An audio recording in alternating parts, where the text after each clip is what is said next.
are the Game Nashville Sports Network, ESPN 94.9, The Fan.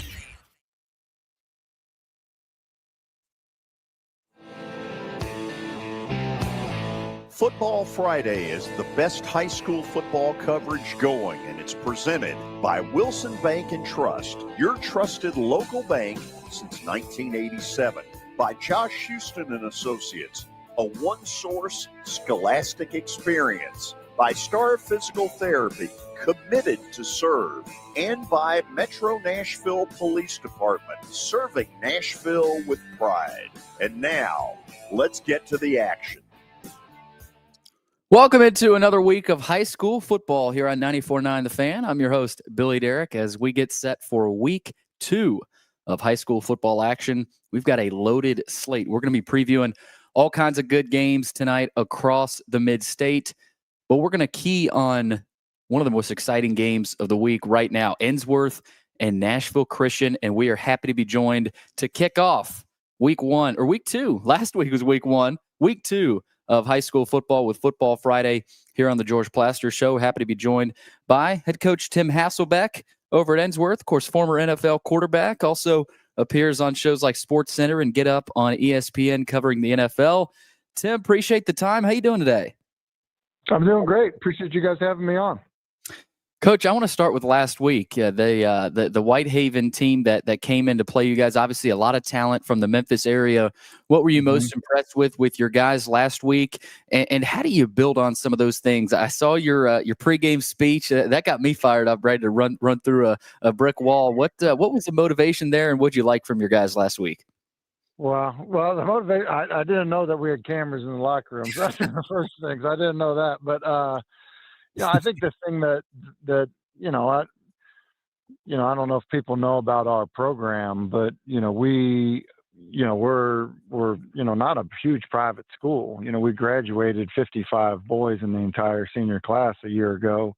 We had 48 players between varsity and JV a year ago. We have about 50 again, this season. And so we ask a lot of our kids. Our kids play both ways. We play young kids.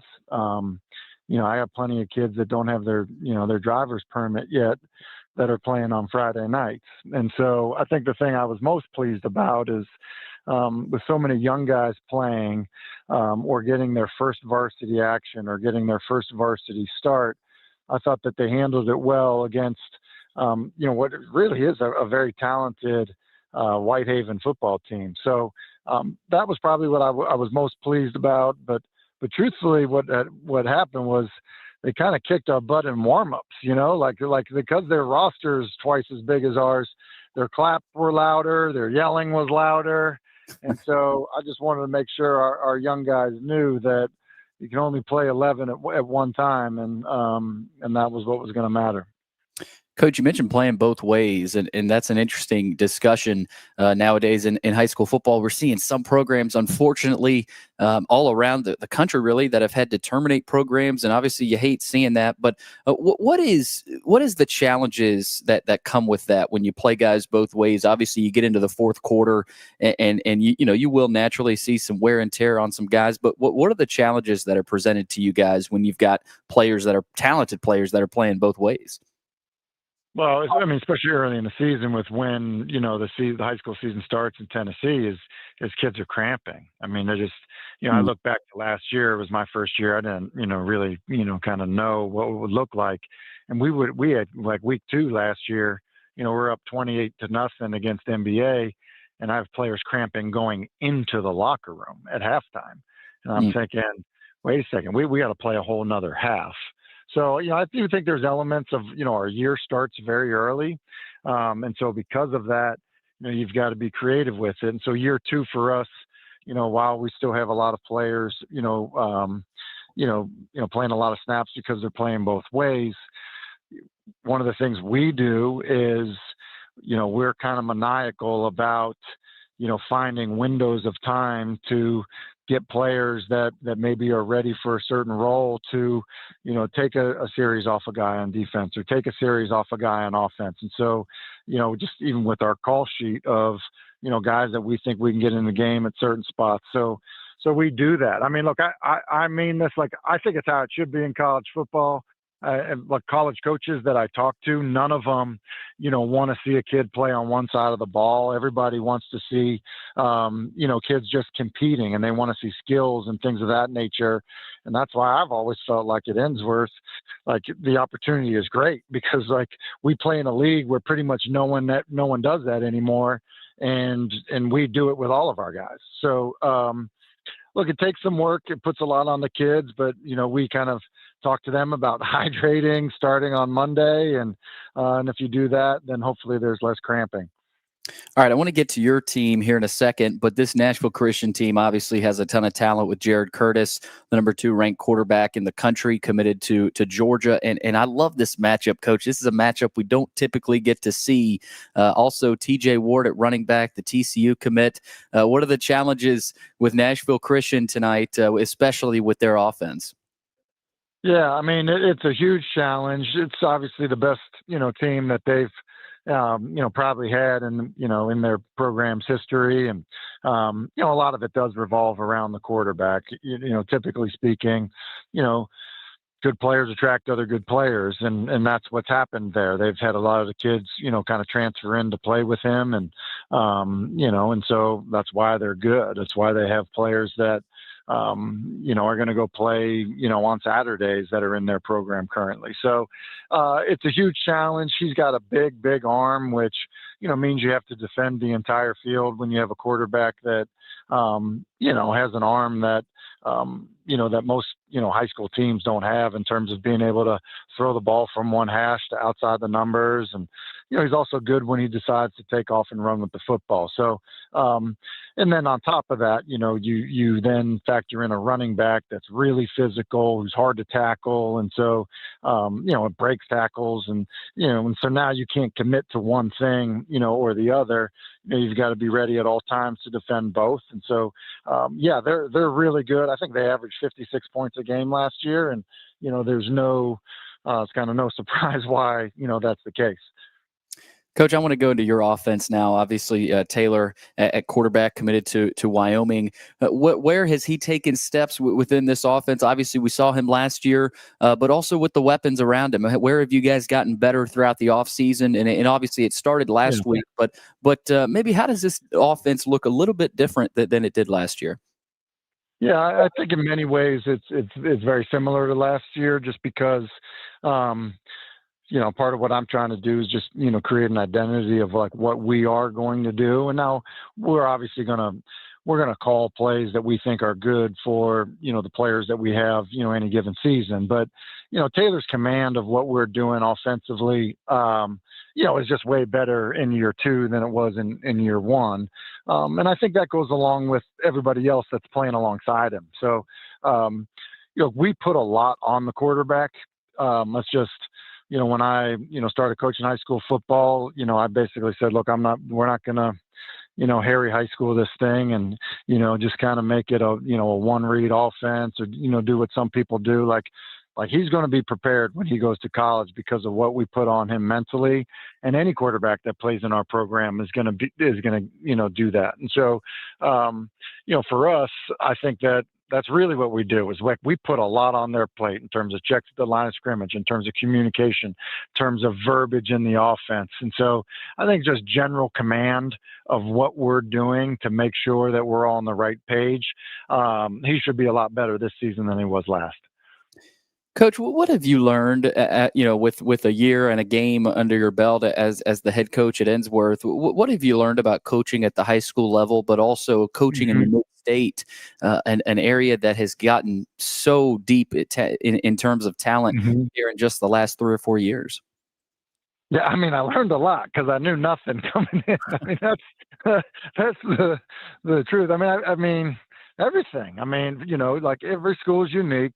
Every school's identity in terms of, kind of who they want to be as a community, is unique. The players and the students at your school, and, do they play other sports? Do they not play other sports? Are they a baseball only guy or a basketball only guy or, that type of stuff? I mean, I feel like, I learn something, every day in terms of, just the process and the routine of how it goes, and things that can be, an issue. I don't even want to say an issue, something that can be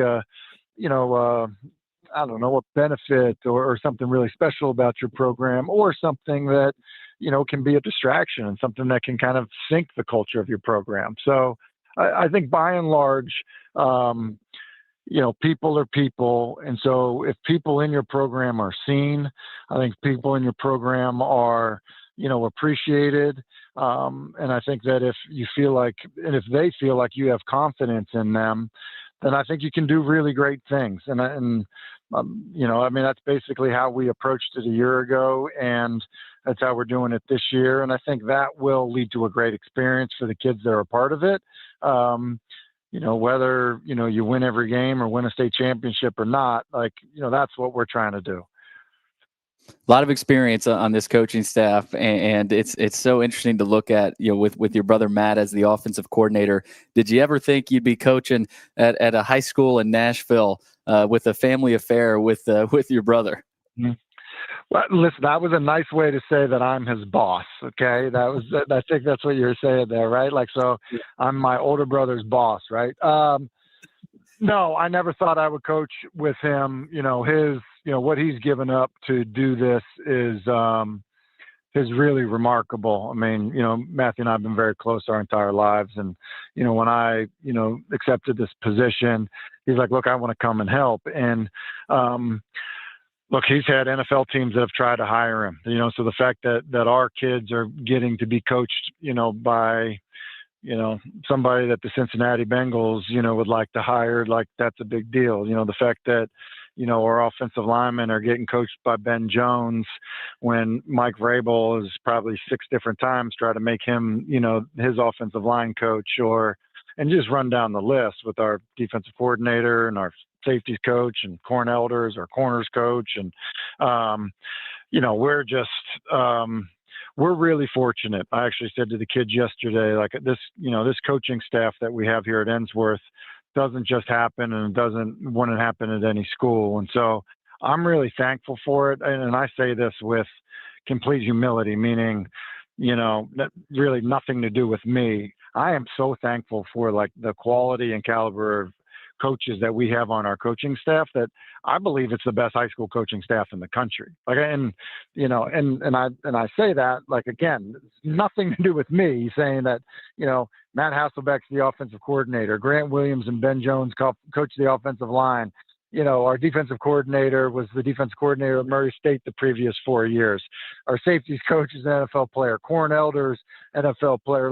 And it just, so for me, when I look at it, Leroy Harris, who, you guys remember as a Titans player, is our defensive line coach.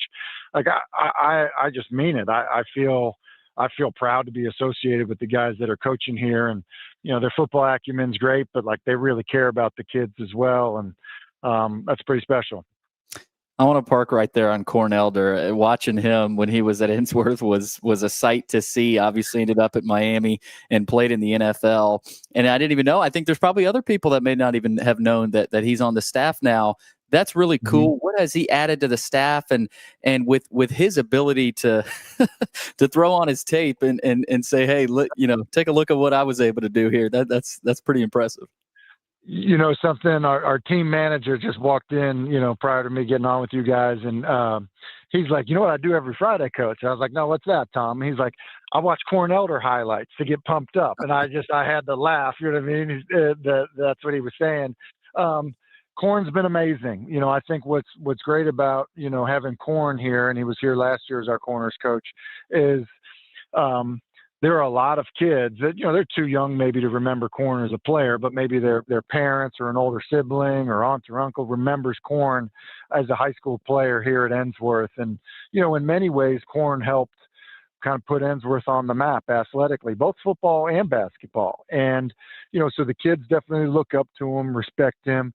But he's got an amazing way about himself to relate to the kids, to encourage the kids. And look, we've had guys play extremely well at that position because of how Corn has coached them. So, that's it. I mean, I really, I didn't know Corn prior to taking, this position. And so But I do think Ensworth's been a special place for a lot of people, Corn included. And because of that, now this generation of football players at Ensworth are reaping the benefit of it. Not a far drive tonight to get over to Nashville Christian, and if you're in the Bellevue area, that's a game to certainly go check out. Ensworth and Nashville Christian tonight. Coach, what are the keys to victory tonight for you guys as you try to move to 2-0 on the season? Yeah, I mean, I think for us, it's always the same thing. And, I'm like, here I am, somebody that's been in your guys' shoes, and you ask coaches questions and you get, coach speak answer. So it's going to sound like that, but it's really going to be true for me. I mean, really for us, we always want to be the more physical team. I mean, that's just, I grew up in a house where my dad had played for Bill Parcells. Like it just, I think I was probably raised in a way of like, a household like Bill Parcells was, setting the tone for things. So we always want to be the more physical team. And that won't change for us, tonight or any other week. And then I would just say, obviously, the unique challenge, that we face is it's an extremely talented quarterback. And so, you don't always see that each and every week. And with that being the case, just understanding how long you have to lock on in coverage, how tight you have to be in coverage, how you can't cut somebody loose down the field because, there really isn't going to be a throw that's off limits for the quarterback. So, I think those are things that, will be important for us, tonight and hopefully we can get them done. But I agree with you. It's probably a great environment over there at Nashville Christian, tonight. And, with our schools being so close to one another, I would expect a pretty good turnout. On the way out, Coach, obviously we saw Micah Parsons traded yesterday. I was a little surprised to see that. What was your take on that? Yeah, well, a couple of things. My brother wore number 11 in Green Bay. I don't think he's had to ask permission to wear number 11 in Green Bay. That was my first thought. And then my second thought was, man, they should have done this in March, because had they done it in March, the compensation would have been much higher prior to the draft. So, I think Dallas has done a bad job of being slow on some of their deals, whether it's been Dak's deal or CD's deal, or whether just even in this Micah Parsons situation, everyone knew he was going to be the highest paid, non-quarterback in the league. And, for whatever reason, it just, especially living in a tax-free state, the fact that they couldn't get that worked out really is probably a shame. Coach, appreciate it. And, man, looking forward to tonight's game, Ensworth and Nashville Christian. Good luck tonight, and really appreciate you taking the time. Yeah, hey, and I appreciate the way you cover high school football. It's awesome. It's like for me, the last year has been amazing to be a part of, and I think it's important to have people locally cover it the way you do. So thank you for having me on, and appreciate all the coverage. Absolutely, Coach. Have a good one. Thanks. That was head coach Tim Hasselbeck of the Ensworth Tigers, former NFL quarterback. You can still watch him on ESPN with SportsCenter and Get Up. And he's with his brother, Matt, who's the offensive coordinator at Ensworth. They've got Nashville Christian tonight. I don't remember the last time those two teams ever played, so that'll be a really fun game to get over and watch if you're able to tonight. All right, we're going to talk about some of the other games going on tonight in the Mid-State. Page and Green Hill, Brentwood Academy, CPA Pearl Cone. It's a loaded week 2 slate. We're going to preview all the big-time matchups with George Robinson from the Tennessean coming up next. Keep it right here on 94.9 The Fan. When I got my first car, my dad told me, keep the gas tank full and my number on speed dial. Now parents are telling their kids, save 615-242-9000 just in case. I'm Blair Durham. If you or someone you love is in a wreck, call us. We're here to get you the money you deserve. A golf cart from Mikey's Motors is the perfect way to get around this summer. Whether you're going to the park, the pool, or the playground, do it in a brand new golf cart from Mikey's Motors, Franklin and Murfreesboro. Summertime fun in Tennessee. That's what we sell at Mikey's Motors. Come see how we roll. It's easy to say good things about the folks at Strike and Spare Family Fun Centers. Number one, I trust them with something that's near and dear to me, the Plaster and Friends Celebrity Bowling Night. But more importantly, I see the fun people have. They enjoy the bowling. They enjoy the camaraderie, and you will too. Come by any of their locations and get ready to have some fun. As the trusted premier custom home builder in Middle Tennessee, Donnelly Timmons has over 20 years of experience in the industry. Whether you're looking to build your dream home or renovate your current home, their team will ensure that every client and every remodel is unique, luxurious, and completed on time within budget. Founders Dustin Timmons and Joey Donnelly have over 25 years of construction experience in the Nashville area. Together, they have completed projects in Forest Hills, Oak Hill, Green Hills, Franklin, and Brentwood. Dustin and Joey believe that communication is the most important aspect of all construction projects. Therefore, they personally manage each project themselves and are involved in job site activities on a daily basis. Their commitment to quality and integrity has earned them an outstanding reputation among their clients. Contact them to set an appointment for a free consultation or to view some of their completed projects. Give them a call at 615-456-7983 or log on to DonnellyTimmons.com. At Wilson Bank and Trust, we believe you shouldn't have to choose between personal service and digital solutions. As your local independent bank, we're proud to offer the relationships and trusted service you expect, along with the tools and technology that keep you moving forward. So whether you're growing a business, buying a home, or planning for the future, we're here to help. Because this isn't just where we work, it's where we live too. Wilson Bank and Trust, here to get you there. Member FDIC. Are you looking for expert medical care in Nashville without leaving your home? Medical House Calls brings concierge-level health care directly to your door. Whether you need urgent attention, ongoing primary care, revitalizing IV therapy, or medically guided weight loss, our experienced providers are just a phone call away at 615-838-2375 or go online, medicalhousecalls.com.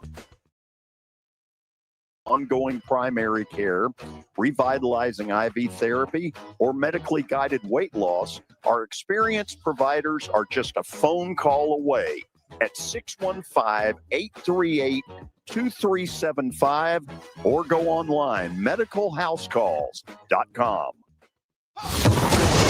Hey, what's up? It's Chase McCabe. Join Coach Bubba Spears and me for the Metro Schools Game of the Week, presented by Strike and Spare Family Fun Centers. We head to Hunter's Lane Friday night as they take on the McGavock Raiders. All of our coverage begins at 6 o'clock. Your sports live here on 102.5 The Game and the Game Nashville Sports Network.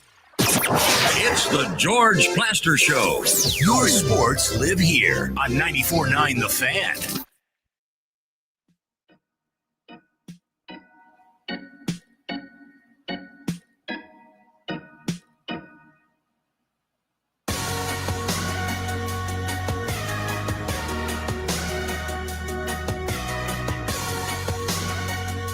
Welcome back in. Football Friday on 94.9 The Fan. We're working on getting George Robinson on the phone line, and this was actually on me. Forgot to send George's number to Preston Todd, the producer, so doing that now as we speak.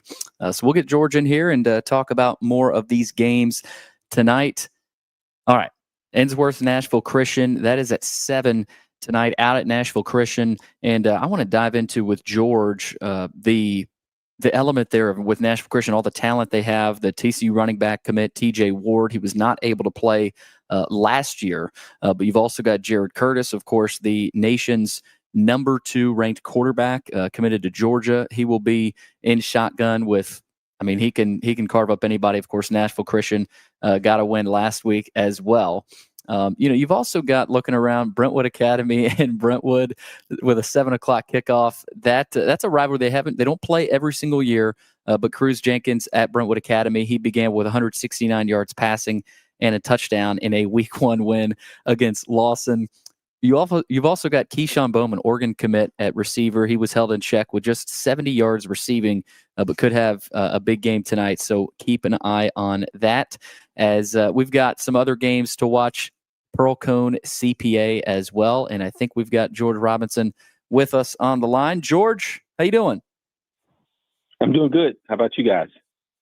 Doing great. Sorry about the mix-up there. I want to start. We had Tim Hasselbeck on the show, former, of course, NFL quarterback, and you can see him still now on ESPN over there at Ensworth. That's a family affair over there. They've got an interesting matchup. You don't typically see Ensworth and Nashville Christian play each other. This is at Nashville Christian. What are you looking for in that one tonight?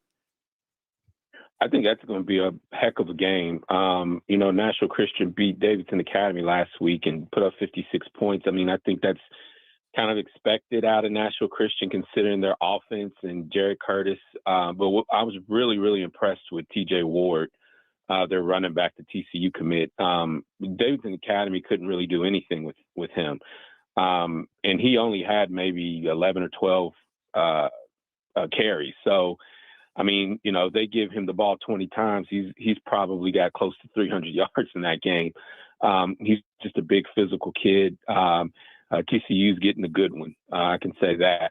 And I think, that takes a lot of pressure off of Jared, certainly. And we all know what Jared can do throwing the ball. But to have TJ Ward back there really gives them an added weapon on offense. And, Ensworth, they're going to have their work cut out for them defensively to be able – they're going to have to kind of pick their poison. It's either they're going to try to stop TJ Ward and have to deal with Jared Curtis's arm, or, they're going to have to kind of, play a lot of, cover two, a lot of zone in order to kind of keep everything in front of them. And then, sort of maybe tighten up the defense once, if Nashville Christian's able to get into the red zone. One of the things that I do like about Ensworth is that they are good defensively. And, I think they'll be up to the task. It's just going to be interesting to see how they defend both Jared Curtis and TJ Ward. But you got Justin Hopkins back there as a DB, and he's a ball hawk. So there's some interesting challenges there for Nashville Christian. I don't think they're going to put up 56 points against Ensworth. So we'll see how it kind of plays out. Nashville Christian also gave up 28 points to Davidson Academy. I think that had a lot to do with Davidson Academy's offense, but certainly Ensworth can score. They can put points on the board too. So I could see this being a high-scoring game, really. I want to go to Pearl Cone and CPA. Both of these teams are 0-1 to begin the season. Pearl lost at NBA. CPA had to go play Oakland to start their season. That's never easy. But when you look at these two teams, still very talented. We've talked all about Rawls Patterson and what CPA has on the ground. But there's going to be some motivation tonight between these two. What are you looking for in this one? Yeah, I mean, they've been playing for the past few years now. I think this is the third straight year that they're playing, and it's a part of the Tennessee Titans High School Football Connect, which is a sort of this new kind of thing that they're doing. The Tennessee Titans are partnering with high schools in the Nashville area. It just so happens that this is a public-private battle.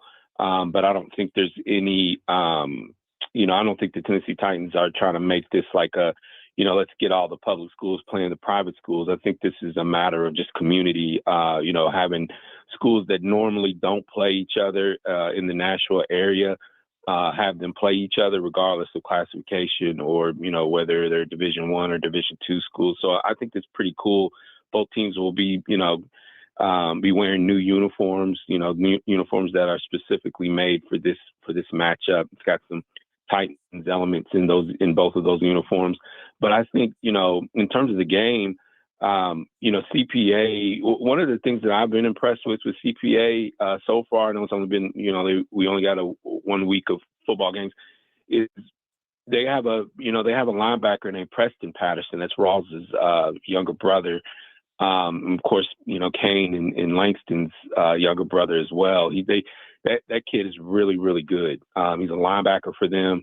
I think he might be the best defensive player they have, and he's young. So, he's kind of fallen in line with that Patterson pedigree there at CPA. I think it's going to be a really good game. CPA, this is their second straight D2 school that they're playing. They play BGA next week. That'll be a third straight, D2 school that they've played. I think CPA's probably got a little bit too much for Pearl Cone. I think Pearl Cone's going to be good the rest of the regular season. They just, their first 3 games, their first 3 weeks of the season is just brutal scheduling. Yeah, that's probably one of the tougher schedules I've ever seen. I thought it was a joke when somebody showed me that CPA schedule. But another one, yeah, Brentwood Academy at Brentwood. Both teams 1-0. And again, this is a rivalry that should remain a tradition. I like how you wrote this, George. Or was this Tyler? Let's see. This was you. Okay, yeah. Making sure I got got it right. They should play every year. They don't, and there's several of those around the mid-state where, man, you wish they did. But Cruz Jenkins at Brentwood Academy had a big week last week, 169 yards and a touchdown. Right. How good is this Brentwood team this year? Because I feel like that's a program where they have a high floor, but the potential is always interesting to see with these Brentwood teams. Yeah, I think what that program has done. Coach Finch, what he's done at Brentwood, he set the bar really high, and you kind of need to at Brentwood in the region that they're in. Playing the likes of Ravenwood and schools like that. I think, you have to be able to find athletes that can fit what you do well. Brentwood likes to throw the ball. They have a transfer quarterback that came in, I think, from Lausanne, which is in Memphis. He takes the place of J.C. White, who transferred to Lipscomb Academy. A lot of transfers, as we know in this day and age. So it's going to be it's interesting. It's going to be interesting to see this Brentwood team play a very talented Brentwood Academy team that has talent all over the field. I think Brentwood Academy probably is. I think they go into this game as the favorite. I think they have more talent. But Brentwood sort of has a tenacity. I think that Coach Finch has kind of produced there, especially with that defense, that makes them a very difficult team to kind of figure out. I would think that this might be a little bit of a down year considering the past couple of years that Brentwood's had. But I think this game is going to tell us a lot about how good Brentwood is, because this Brentwood Academy team should be able to put up some big numbers this year. Like you said, Cruz Jenkins, he came out with a good game last week. I think they want to get Kayshawn Bowman a little bit more involved in the offense, but that's going to be hard to do because that kid is, he's going to see a lot of double teams. He's going to see a lot of zone where you're going to have corners in front of him. There's going to be safety help over the top, because he can flat out fly, and no team's going to want to get beat, for 75, 80-yard touchdowns with Kayshawn, which he can do. So I think Brentwood Academy is going to want to get him a little bit more involved. He had a decent game last week, but considering the game he could have had, I'm sure he's kind of chomping at the bit in this game, and I know Brentwood is thinking that as well. So they're not going to want Kayshawn Bowman to go off, and Brentwood Academy is going to want him to go off. So I can see them running a lot of bubble screens, things like that, slants, quick hitches to kind of get the ball in his hands and see what he can do with it. Like I said, I feel like Brentwood's going to try to take away the deep pass. Boy, Keyshawn Bowman really exploded onto the scene this past offseason. I guess that's what happens when you go to some of those camps. George, last thing here, Green Hill and Page. Paige travels about an hour north to go up to Green Hill. This is likely the game of the week for a lot of people. And what's so interesting about this game, Paige has won 19 straight regular season games. That dates back to 2023 as they are chasing their 5th straight state championship appearance. But on the other side, Green Hill has also won 12 straight regular season games dating back to last year. Yep. What gives tonight? Yep. This is rare with the amount of wins between these two teams in the last few years.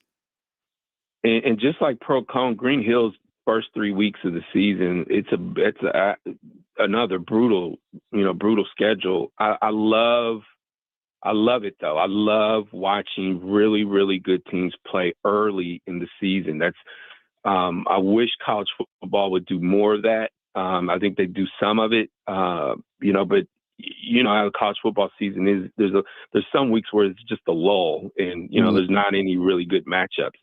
But I love the fact that these teams are playing the absolute best competition they can play right off the bat, and I think that only helps you, once you get into November, once you get into the playoffs.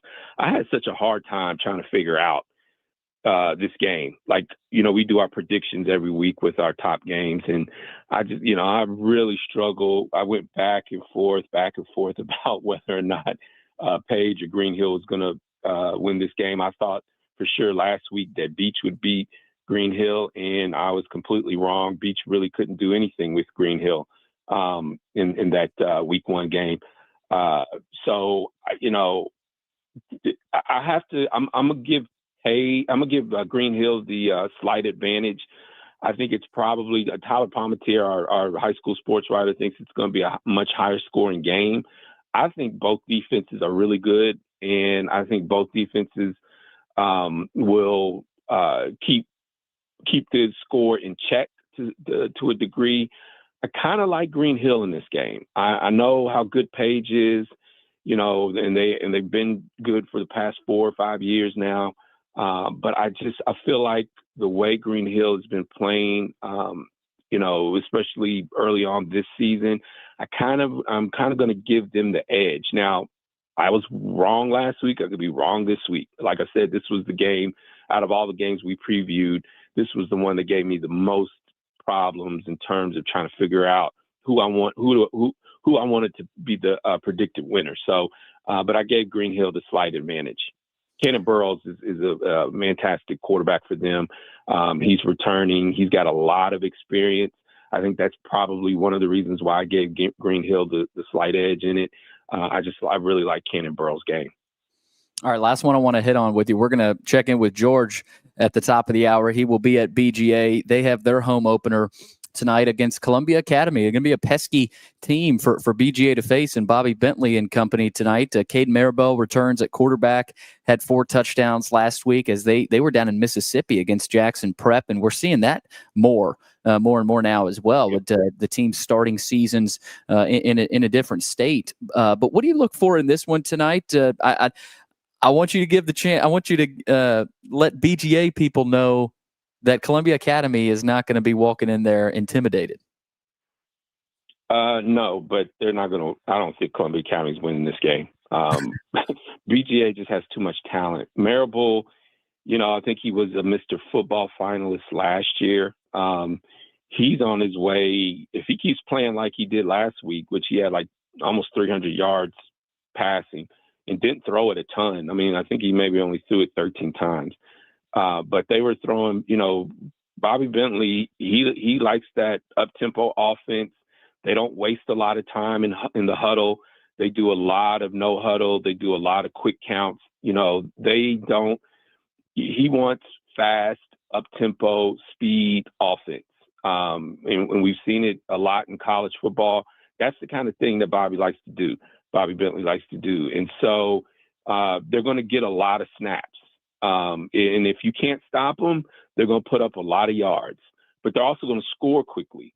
And I think, like I said, with Maribel, I think he threw it maybe 13 times last week and still had close to 300 yards. Wow. It's going to be a lot of Maribel to Max Curry, their wide receiver. I think he had close to 200 yards receiving. And I think he only had 3 receptions. He had like 3 receptions for I want to say 196 yards. I mean, come on. Come on. That's just that's how Bobby Bentley wants to play. And, Columbia Academy, I think, is going to be a very good team. I just don't think they're going to be able to keep up with BGA's offense and how quickly they like to play. You also got to keep in mind BGA has a pretty good defense, too. Aiden Woodruff, he's got a lot of power, that defensive end for them. He's got a lot of Power 5 offers. This is a really, really good team that I feel like is going to be back in that D2 AA state championship game now that CPA is not in that classification anymore. I think it's going to be BGA's state title to lose. Maybe FRA may have some may have something to say about that, but I really, really like this BGA team. I was looking at Bobby Bentley's Twitter. He posted a video of their field, and man, it looks immaculate and the natural grass surface. Yeah. And should be fun to see what BGA can do this year. George, looking forward to all of tonight's action. Good luck with your coverage. Where are you headed tonight? I will be at Brentwood for the Brentwood Academy Brentwood game. So all your listeners out there that'll be at that game, I'll see you there. All right, George, appreciate it. Good work, and we'll talk to you next week. Thank you, man. I appreciate it. That's George Robinson from the Tennessee, and nobody does it better than him at the high school ranks. He is, of course, is headed to Brentwood Academy and Brentwood. All right, coming up, we're going to take a little bit of a break from all the game action. We're going to be joined by Holly Taylor for her Star Physical Therapy Health Minute. We're going to learn a little bit about lightning safety coming up next. Keep it right here on 94.9 The Fan. When I got my first car, my dad told me, keep the gas tank full and my number on speed dial. Now parents are telling their kids, save 615-242-9000 just in case. I'm Blair Durham.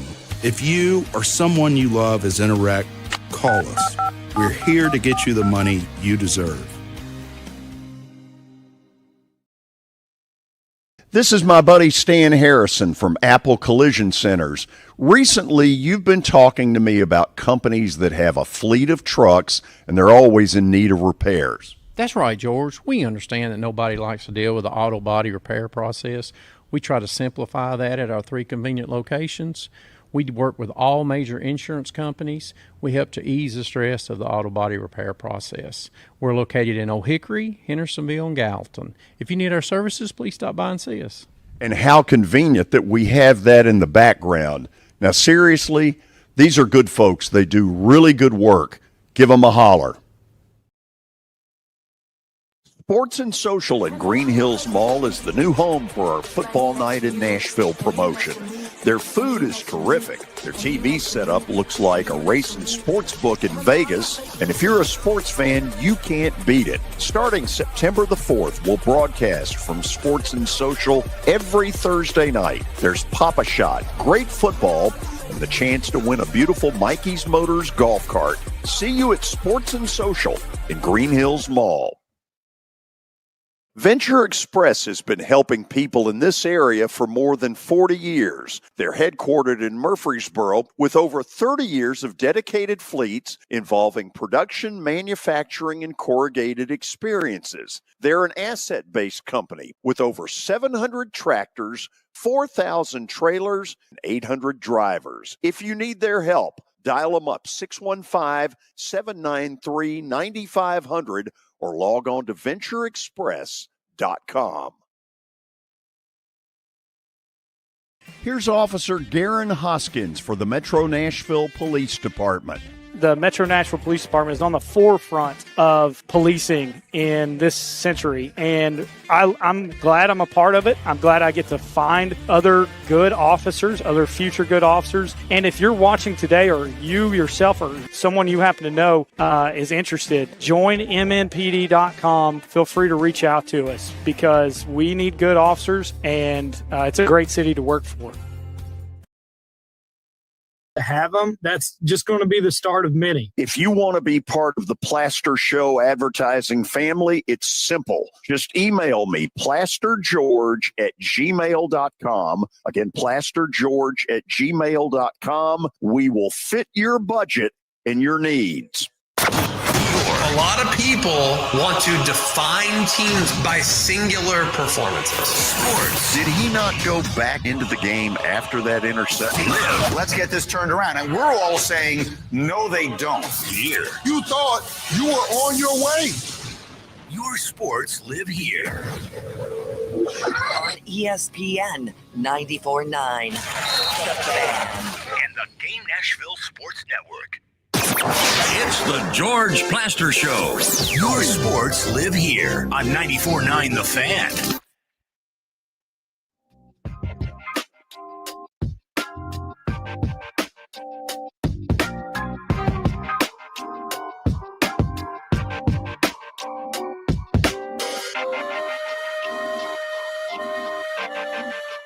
Roll along on a football Friday here on 94.9 Fan with the George Plaster Show. We've talked all about this week's biggest games in the high school area. Something to monitor, though, is lightning safety.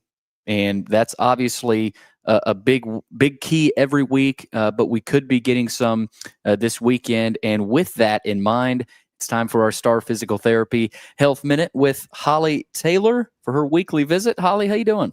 I'm good. How you doing today, Billy? Doing great. I want to start. When you texted me, I was like, "Uh-oh, got to do my research here." But a lightning safety plan is something that obviously each high school has in place, and we'll see what it looks like tonight. And obviously, I feel like there's games on Saturdays each week as well. But what goes into that plan, and what are some of the things that these schools are monitoring each week? Yeah, so what they're going to be doing is they're going to be identifying people within the group that's going to be there that's going to be monitoring lightning. And they're probably going to be monitoring the lightning using probably several different applications that you can use. One popular one is called My Lightning Tracker. Another one is WeatherBug. And so those apps utilize these networks that are in the United States. One is called the NLDN.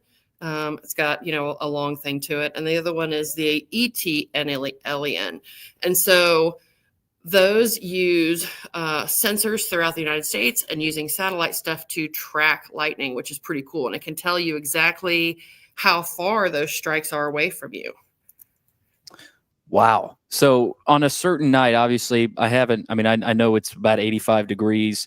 But we'll see if the lightning stays away. But what are some things fans and we'll get into the players and coaches, but for fans going to games, what are things that they should keep in mind specifically tonight and for that matter throughout the rest of the season when it comes to any lightning concerns? Absolutely. And you can kind of even apply this just to everyday life, when you're out and about in the world doing things with, by yourself or with family. Lightning, you hear the statement, when you hear thunder roar, go indoors. And they say that because once you can hear thunder, and most thunder is going to be in association with lightning that's going to be, 25 to 10 miles away.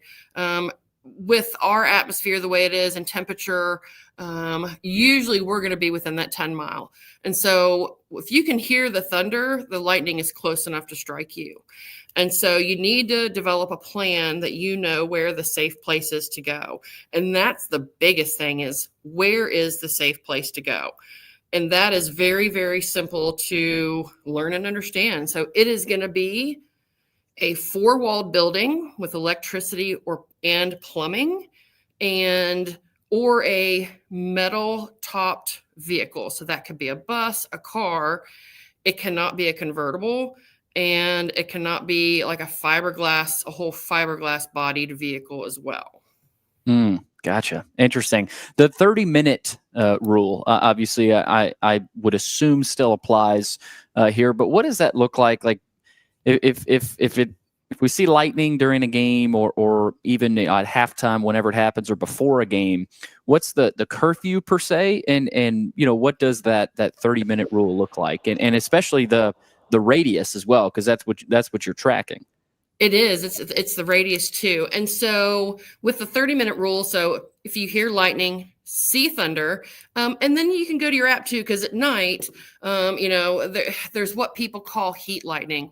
And heat lightning is basically, it's still lightning. It's just so far away from you, and that storm cloud is high enough up in the atmosphere that you're seeing it at quite a distance, right? So you're going to check your app. If you see thunder out in the distance at night, you're checking the app. If you're within 10 miles, then your 30-minute timer starts if it's within 10 miles or less. And so you're going to go to your safe place. And then within that 30 minutes, if you either see lightning or hear thunder again, then your 30 minutes starts over. And that allows you time to let the storm pass, get to a point where everybody can be outside again safely. And yes, it's still that 10-mile radius. Something I'm interested in with this, is it more dangerous because people are in a tighter space, with these high school stadiums? Some, they're packed in, and some of them are all on one side of the stadium. You've got light fixtures as well, press boxes. There's all kinds of metal, and especially the stands. It's probably not the safest place to be, a high school football stadium. So what more can you say on the specific area? Obviously, each stadium is different, but how can the area and the facility itself impact the concerns with lightning? Yeah, and when it comes to stadiums, what makes it so dangerous is just that you have so many people packed into one area. So if there is a strike that hits the stadium or something, you're just going to have more people affected. And so, kind of the mantra is no place outdoors is safe if that lightning gets within a certain radius. Because the way lightning works is, there's positive and negative charges within the storm cloud itself. And then there's positive electric charges within the ground itself. And so those positive and negative charges like to meet up with each other. And usually it's going to be from some of the tallest structures first. So, in a stadium, it's going to be, maybe that tall rooftop, like in those big, NFL stadiums, baseball stadiums. High schools, it's going to be, like you said, it's going to be the light towers, the press box, things like that. But metal conducts electricity. And so, if you're, leaning against a fence or in metal that other metal is attracted to, it is going to spread and conduct, and it is going to spread itself out. All right, last thing for me, we should be good. Hopefully no lightning tonight. But for certain nights where you could see some, and there's chances of thunderstorms and rain and potentially some lightning. You mentioned WeatherBug. What are the apps? Is there one go-to app for fans to continue to look at, or are there multiple? And if so, what are those that people should keep in mind? There are multiple. I think when it comes to us athletic trainers, we love either My Lightning Tracker, which is free, and so is WeatherBug. And the nice thing about both of those apps is, number one, they're free, which is always a great thing, but it's going to show you distance, and you can set your own parameters on there to when you start getting alerts. You can set the parameter on My Lightning Tracker to even 15 miles. So that way you can start getting alerts on your phone. It's getting kind of close. I'm going to monitor it. And then you can see when it gets within 10. And also those apps will track the 30 minutes, and it'll show you when that 30 minutes expires with each strike. And so, if you're looking inside your 10-mile radius, you can see multiple strikes within it. But as they change color and you click on them, you can see when those start to expire. And then you can kind of create that time of when it's safe to go back out with that as well. Holly, great stuff as always. Really appreciate the time, and I know George's comedy wasn't a part of today, but Right. always appreciate your time. Good luck wherever you may be tonight, and we'll talk to you next week. You as well. Good luck tonight, everybody. Thanks. That's Holly Taylor from Star Physical Therapy. If aches and pains and injuries are keeping you on the sidelines, or if you're tired of missing out on things you love, don't let pain be the boss of you. Reclaim your life with Star Physical Therapy. At Star Physical Therapy, their expert physical therapists are committing to getting you back in motion. Don't wait for the pain to go away on its own. Get back to the action and back to your best. So choose Star Physical Therapy. Visit starpt.com to find one of their over 70 convenient locations in Tennessee, Arkansas, Missouri. That's starpt.com.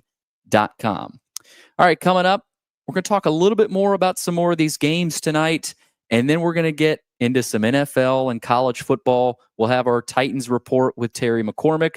We'll check in with George Plaster from out at BGA as they play Columbia Academy tonight. I'll give him the stat of the day, see if he can get that right. We'll also check in with Mitch Light and preview all these college football games coming up this weekend. So keep it right here on 94.9 The Fan. At Electronic Express, we're making it easy to save big this Labor Day with up to 40% off TVs, computers, appliances, mattresses, and everything you need for outdoor entertaining. For a limited time, when you buy 2 or more qualifying LG appliances, you'll get a free 65-inch smart TV. Plus, shopping local comes with perks like free delivery and up to 24 months of interest-free financing. Visit us in-store or online at electronicexpress.com. We've got that. It's Family Leisure's 30th annual Labor Day sale. End of summer clearance items like pools and rafts and pool toys to our new indoor products like massage chairs and theater seating. Save up to 40% off on all new patio furniture. Over 100 sets on display. Save up to 70% on display model and discontinued items. Family Leisure has all the big brand names in casual furniture on sale and ready for immediate delivery. Truckloads of spas arriving daily. Over 50 spas on display and on sale. There are even some scratch and dent spas on sale and ready for immediate delivery. Family Leisure has above ground pools in stock and ready for immediate installation at clearance sale prices. But the Labor Day sale also kicks off the fall indoor product season. Enjoy the movie theater experience at home with home theater seating. 3-piece sets start at only $9.99. Family Leisure has massage chairs starting at just $9.99 as well. Pool tables, game tables, shuffleboard tables, even ping pong tables are all on sale this weekend. That's Family Leisure's Labor Day sale going on now at both huge locations, Franklin and Antioch. This week's Nashville's best deal. Score half off a $100 gift card to the always vibrant Homegrown Tap Room and Kitchen for just $50. Tap into their scratch kitchen favorites, tasty craft brews, lively vibes, including darts, video games, live music, and the ultimate neighborhood hangout experience in Donaldson. Claim yours at 949thefan.com/deals while supplies last. This deal is too good to pass up. Get half off $100 to Homegrown Tap Room and Kitchen at 949thefan.com/deals. Macero in 12 South isn't just another Tex-Mex joint. It's a whole experience. Bold flavors, handcrafted cocktails, a space that's equal parts cool, comfortable, and totally unexpected. From the second you walk in, the vibe just hits different. Every dish tells a story. Every visit feels like coming home, just with way better queso. Perfect for date night, catching up with friends, or flying solo with a margarita in hand. Macero. Enjoy the space, enjoy the food, enjoy each other. Now, here's your latest Fox 17 Code Red weather report. I'm Fox 17 meteorologist Greg Bopus. Our forecast today putting us into the 90-degree temperature range for the first time this week. So a little warmer and a little more humidity. Plenty of sunshine continuing, though. No rain in the forecast straight through sunset. Your sports live here on the Game Nashville Sports Network. Start your engines. Nashville's biggest racing weekend is back. It's the Borchetta Bourbon Music City Grand Prix, August 30th and 31st at Nashville Super Speedway. The speed, the sound, the stars of open wheel racing are all going full throttle. And you can catch every second of the action right here on 102.5 The Game. Brought to you by Hiller Plumbing, Heating, Cooling, and Electrical. Racing takes over Music City. Don't miss a lap. Your sports live here on 102.5 The Game and the Game Nashville Sports Network. Your sports live here. WBUZ HD3 Laverne. All around the world on the Game Nashville app. We are the Game Nashville Sports Network. ESPN 94.9 The Fan. 30 years of the best sports talk in Middle Tennessee. It's the George Plaster Show, featuring Tennessee Sports Hall of Famers Kelly Holcomb and young gun Billy Derrick. And now, here's your host, George Plaster.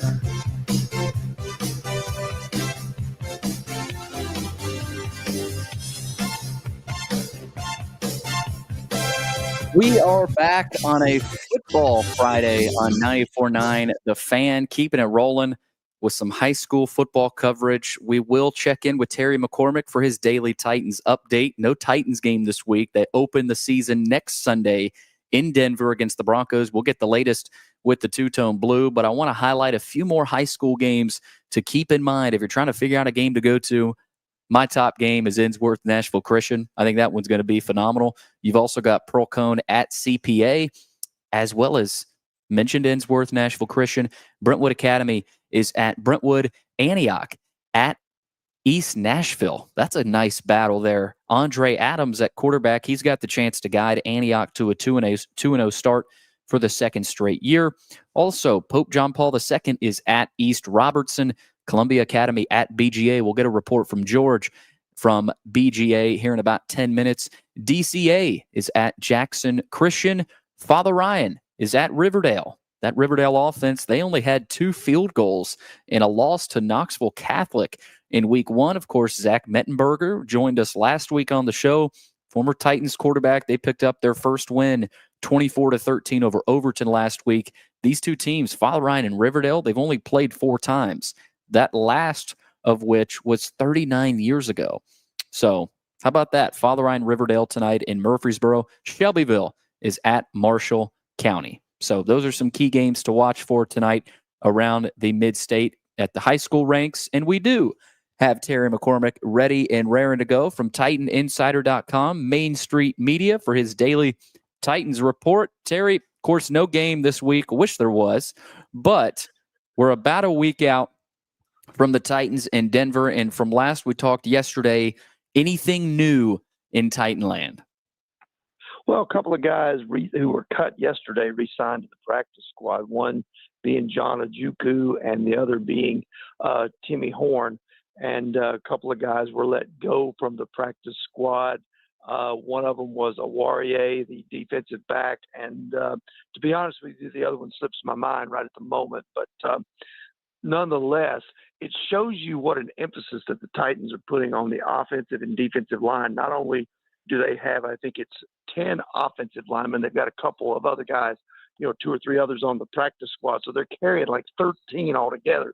Defensive line, I think they're carrying 5 on the active roster plus 3 more on the practice squad. So certainly an emphasis there, after those 2 areas have had some weaknesses over the last few years. It looks like there hasn't been a single player that was cut by the Titans that has been claimed or signed by another NFL team. Am I overlooking this, Terry? Or there are 2, but they're both practice squad. They're both practice squad. Josh Wiley signed with Green Bay's practice squad, and I think Jalen Kimber signed with Buffalo's practice squad. He was an undrafted corner that was here in camp, and he was the guy that kind of was hopelessly out of position on a few of those plays in the preseason opener against Tampa Bay. But for whatever reason, the Bills must have seen something that they liked to pick him up. But those are the only 2. No Jalen Duncan, and it's interesting, that with tackles being available, that Jalen Duncan didn't get at least a practice squad call from somebody.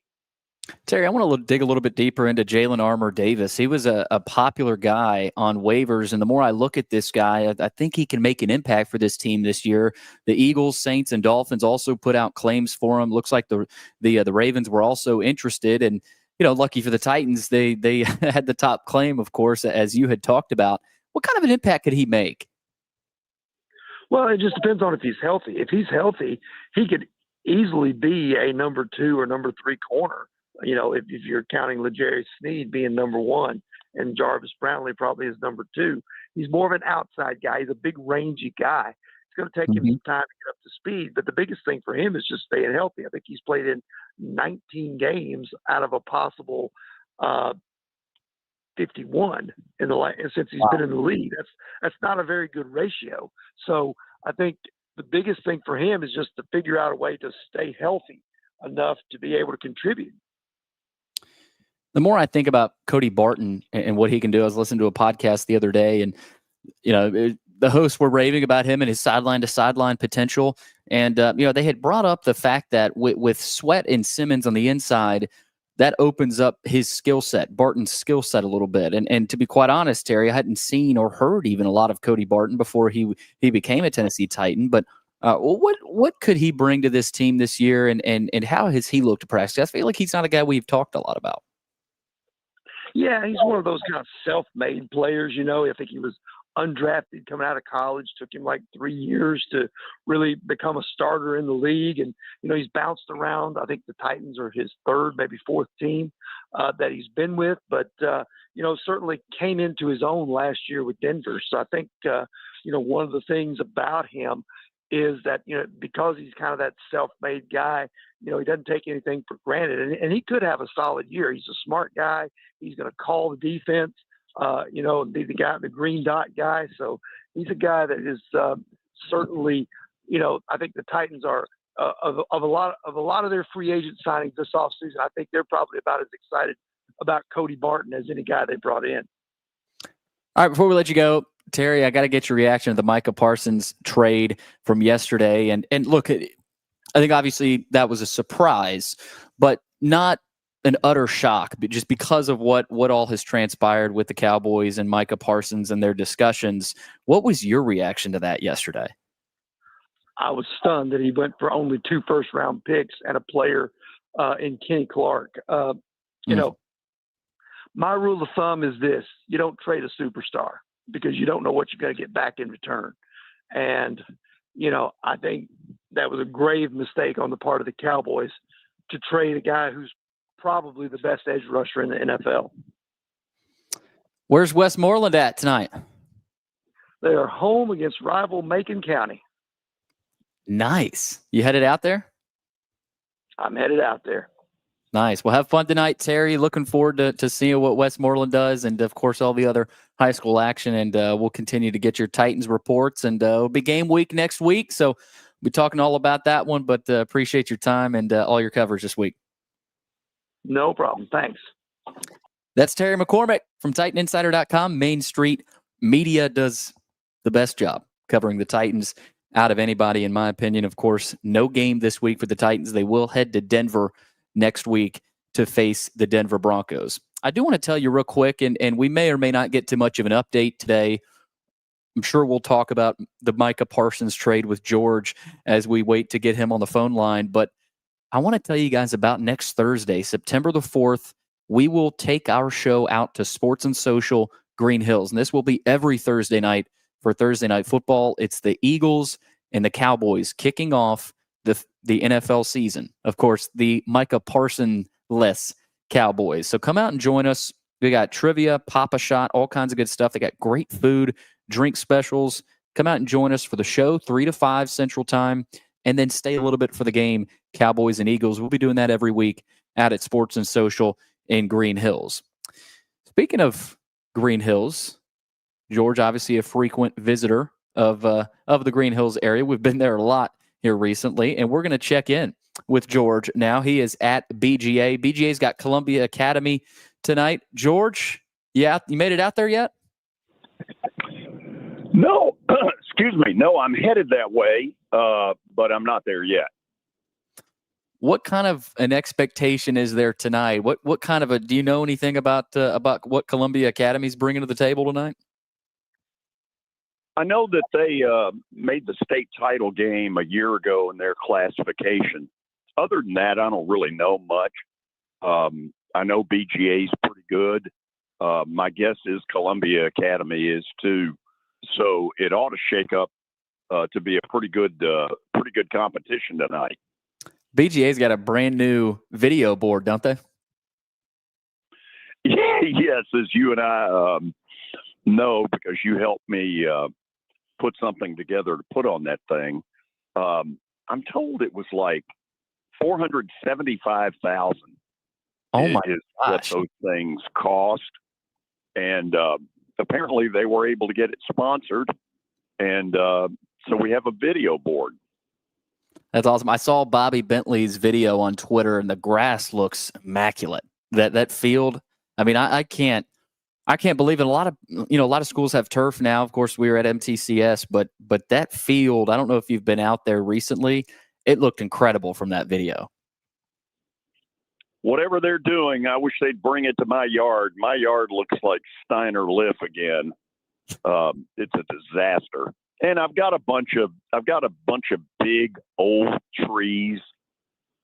You know, it's a property that's been there now for a long time. Mm-hmm. I've got probably a 125-year-old oak tree in the front.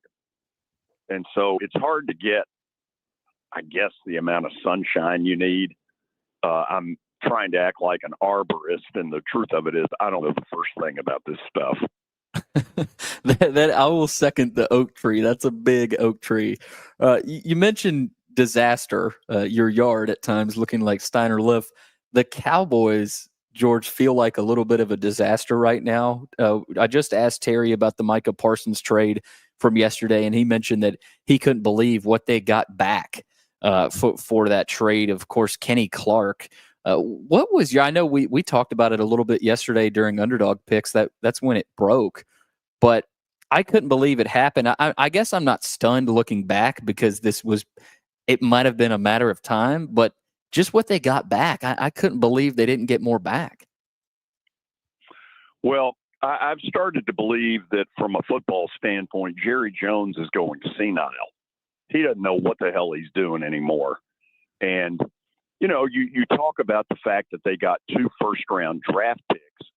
Well, if Green Bay is as good as we think they're going to be with Micah Parsons, those might as well be early second-round draft picks because they're not going to be up in the area where you can really get Micah Parsons kind of players.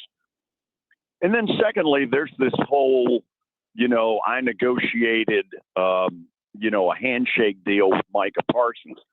I mean, give me a break. Jerry Jones knows full well that the agent has to be involved in that.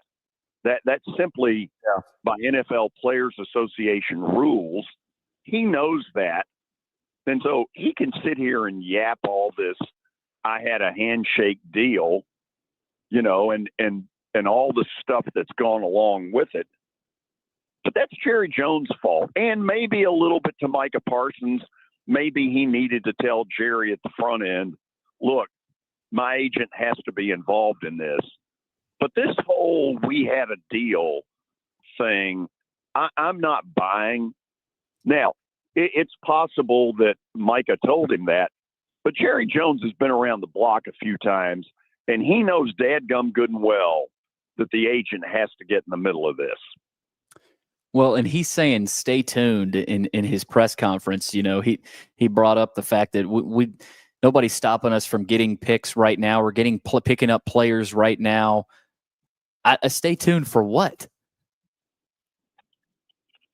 I don't know, and I don't think he knows. I think he has completely lost touch with reality, and I'm really surprised that his son has not been able to have more influence than he's had over him, because I watch the way he's operating now, and I don't think he knows what the hell he's doing. Well, that could be said as well for Hugh Freeze at times at Auburn last year. They've got Baylor tonight, which I think could and very well be a wild game. It's in Waco. How do you feel about that one, George? And if Auburn goes down, how much does the pressure ramp up on Hugh Freeze? I think it ramps up a bunch, and I think given the fact that would happen while we're still in August is really a bad sign. Let's face it, he has not delivered the goods the way Auburn people hoped he would. If he had beaten Alabama 2 years ago when he had them dead and buried, some of this talk would have gone away. But the fact of it is he didn't. They didn't. They gagged it at the end. And the Hugh Freeze regime thus far, to me, has been a series of quarterbacks who don't really look like they're on the SEC level. Now, I think that's going to change with Jackson Arnold, but I don't know to what level it's going to change. Yeah. When I saw Jackson Arnold at Oklahoma, I kind of was like, yeah, okay. So if that's what he's getting, I guess what we have to understand is in the background, is a frustrated fan base that can't quite be Alabama. That's their rival. They talk 365 days a year about them. And for the last 15 years, they really haven't stacked up very well with them, other than the Cam Newton year where they won it all. I think it's a really frustrated fan base. And while it might be a mistake to believe that he might be on some thin ice, let him lose tonight to Baylor, and you'll start hearing it. Oh, you absolutely will. Trace on YouTube says Jerry Jones tanking for Arch Manning. I don't know. I've said Arch Manning is going to be a Texas Longhorn for another year next year. So I don't. I mean, who knows? Maybe that's a deep-seated secret in Dallas that they could be doing that. But George, I don't know that Dallas. I mean, they still have some talent on that team. I don't know that that's necessarily what they're doing here. Well, sure. First of all, they've got Dak Prescott under a huge contract long term. Right. Now, if that's what Jerry Jones is plotting for, I mean, good luck. There's so many variables there that he's not in control of. Number one, does Arch Manning really want to leave after a year? The answer feels like it's no. Does Jerry Jones have a team that could be the worst in the NFL? It's not likely. You're right. They've got some talent, but they also have a level of stupidity that's starting to really shoot them in the butt. Well, with Arch Manning, we're going to get a good look at him tomorrow at 11 a.m. against Ohio State in Columbus. And that line has moved a lot, George. I don't know if you've been watching. They opened, Ohio State did, as a 3-point favorite months ago, but sportsbooks have been reporting a steady stream of money on Texas throughout the summer. And Circa, sportsbook known to cater to pro bettors, they have seen enough interest on the Longhorns to move them to a 1-point favorite. So Texas now the favorite all of a sudden over Ohio State. Yeah, which is the belief that Ohio State, in spite of winning the national title a year ago, is having to rebuild or maybe reload to some level. Don't get me wrong, they got a lot of talent. Do they have Texas talent? I don't know. This time of the year, there's so much we really don't know. 2 weeks from now, 3 weeks from now, we'll probably have a lot clearer picture on what this game should have turned out. But for now, the fact that it's at Ohio State is probably what gives them a chance to win. They've got 105,000 of their people that'll be supporting them, and that's not exactly an easy place to play. Texas will really have to play well to win. And, there's a part of me, Billy, I know there are a lot of people rushing to make Texas number one. I need to see it. I do too. I don't totally believe it. Yeah, their defensive line, I'd be interested in that matchup. How does Julian Sayin, the young quarterback, hold up against that Texas defensive line? But same thing with Arch Manning. I mean, we haven't seen a whole lot of him like we've talked about all summer. And he's being thrown into the fire tomorrow. So that's not going to be easy. It's also not going to be easy for Ty Simpson tomorrow, I don't think, George. I'm not picking Alabama to lose this game, but they're expecting a little bit of weather down there in Tallahassee. It's a 2:30. It'll start. It'll be muggy. What's your read on that one? Do you think Florida State has improved enough throughout the offseason to challenge Alabama tomorrow? God, I would hope for their sake they have. And let me say with that answer, Billy, that they better have gotten significantly better, or Mike Norville will not be their coach a year from now. Nope. They're not likely to put up with this for long. He got kind of a free pass, and rightfully so, a year ago. In DJ Uiagalelei, he went out and got a complete stiff. Ukulele. Yes. So whatever instrument this guy is playing, he better be a whole lot better. And then there's the Alabama factor in this. you know, you got a quarterback that really has played very little other than a game a year and a half ago at South Florida. All the stuff sounds good, but we've really never seen him. And to my way of thinking, what I saw a year ago, Alabama, much more mentally soft, didn't look like a Nick Saban team at all. And that may be unfair to Kalen DeBoer. But, you know, I've seen part of that Vandy game again, and Vandy pushed them around all over the place. Yep. From an offensive standpoint. And I know, having watched that game when Nick Saban was there, that never happened. No. We had Jeff chime in on YouTube and ask, how about South Florida last night? They just clocked Boise State. It was a slow start to that game, but former Tennessee offensive coordinator Alex Golish called a fake punt to go up 17-7, and that was the big momentum play they needed, George. South Florida is a team that they've got a tough schedule. They got to play Miami and Florida the next couple of games, but they could be the Group of 5 representative in the playoff if they keep winning. Well, it's not going to be Boise State, not with what happened last night. And that's a bad feeling when in August you get behind that 8 ball. You know, when I watched South Florida last night, it was pretty apparent that they've gone into the transfer portal and gotten some players. One of them is it Devin Lee from Vandy? I think you're right on that, yeah. Yeah. But George, their quarterback, the story on South Florida's quarterback, he's from Raleigh, and NC State never recruited him, and now he looked unbelievable last night. He looked really good. He got hurt a year ago, and so he had very limited playing time. I think he played like 3 games. And, boy, last night was a coming out party for him. That's a big win for a program that really has had very little to cheer about. They play in the Tampa Bay Bucs Stadium, and as you saw last night, the place was pretty darn empty.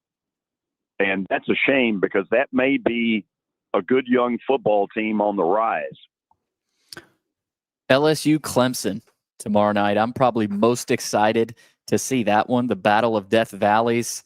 Brian Kelly, can he eliminate that streak? They're 0-5 in season openers the last 5 years. Cade Klubnik versus Garrett Nussmeier. What gives there in Clemson, South Carolina tomorrow night?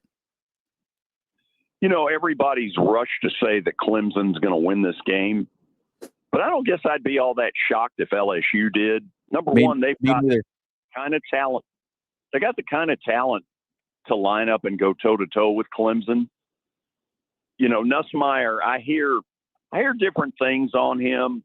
I hear some people who are gushing about Garrett Nussmeier, and then there are other people that say he's an interception waiting to happen. Whatever the case, he's got to play big tomorrow night.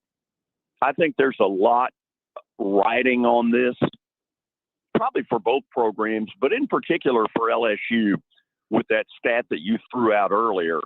0 of their last 5 in season openers, which is really hard to believe.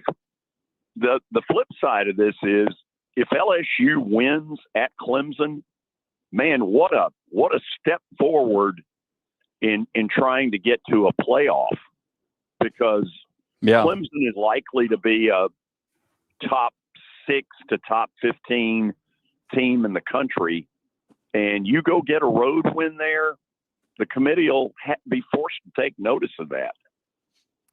George, on the way out, Walker Buehler was released by the Red Sox after some of his struggles on a $21 million contract. I was a little surprised to see that. I mean, that's a guy he's had some really high highs, but you know, some of his lows have been pretty low. Yeah, it looks like a year after the fact that the injury problems that he's had have really plagued him. I'll be honest, I hope the Braves go get him, because when he's right, his stuff is electric. Kind of in Spencer Strider world electric. I don't get that move at all, unless there's something internally that's gone on that we don't know about. Billy, thank you for telling me about that. I didn't know it. I hope the Braves go get him. I do too. And I hope BJ looks good tonight. Thanks for taking the time, George, and enjoy that new video board. Yeah, it'll be interesting to see how bad I look on it. Take it easy. Have a good one, George. Okay, see you Tuesday. That's George Plaster. He'll be back next week, full time. Coming up, we're diving deeper into all these college football games with Mitch Light, college football guru from The Athletic, coming right up. Keep it right here on 94.9 The Fan. When I got my first car, my dad told me, keep the gas tank full and my number on speed dial. Now parents are telling their kids, save 615-242-9000 just in case. I'm Blair Durham. If you or someone you love is in a wreck, call us. We're here to get you the money you deserve. A golf cart from Mikey's Motors is the perfect way to get around this summer. Whether you're going to the park, the pool, or the playground, do it in a brand new golf cart from Mikey's Motors, Franklin and Murfreesboro. Summertime fun in Tennessee. That's what we sell at Mikey's Motors. Come see how we roll.